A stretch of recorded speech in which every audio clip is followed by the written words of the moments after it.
Les capacités du continent africain en ressources d'eau, de superficie cultivable et de qualité des hommes sont immenses. C'est pourquoi nos États veulent mettre un terme à l'importation de certains produits de consommation, le riz notamment. Oui, l'Afrique est l'avenir du monde pour la riziculture. Nous avons tout.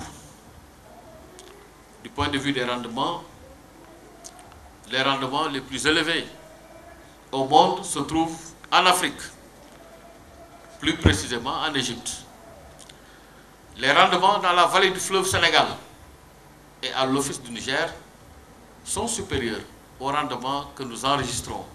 Et pourtant, ce sont les pays asiatiques qui nous offrent le riz.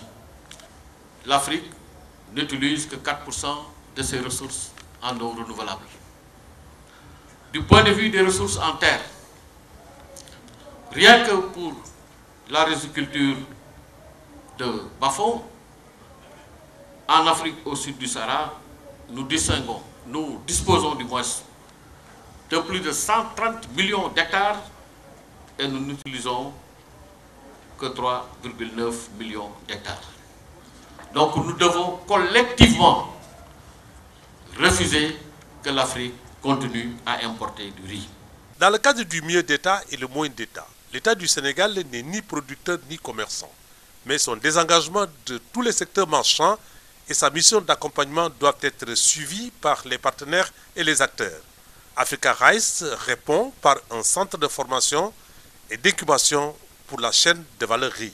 L'inauguration nous réunit aujourd'hui est le fruit de la collaboration entre Africa Rice, le gouvernement du Sénégal et leurs partenaires techniques et financiers.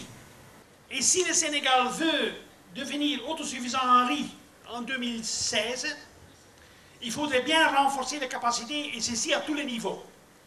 Car il faut professionnaliser le secteur du riz. Il n'y a pas de place pour les amateurs. C'est un métier, c'est un vrai métier. Déjà, en Africa Rice, nous sommes très contents et même fiers que dans la vallée du fleuve Sénégal et au Sahel, en culture irriguée, le rendement atteigne déjà en moyenne 5 à 6 tonnes à l'hectare. Dans son discours inaugural, M. le ministre a rendu un vibrant hommage à Africa Rice dont il fut le DG pour cette initiative en partenariat avec l'État du Sénégal. Qu'il me soit alors permis de saluer toutes les politiques d'autosuffisance rizicole en cours dans pratiquement tous les pays africains. L'Afrique peut non seulement s'autosuffire, mais exporter plus de 5 millions de tonnes de riz, correspondant à la part du Vietnam au niveau du marché international.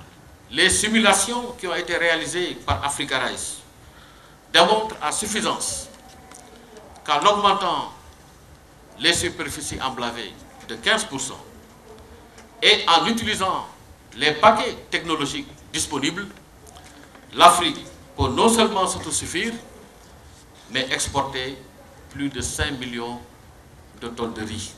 C'est en présence des acteurs de la filière riz et de nombreux invités que le ministre a dévoilé la plaque et coupé le ruban inaugural, suivi d'une visite des salles spécialisées équipées par des technologies de pointe.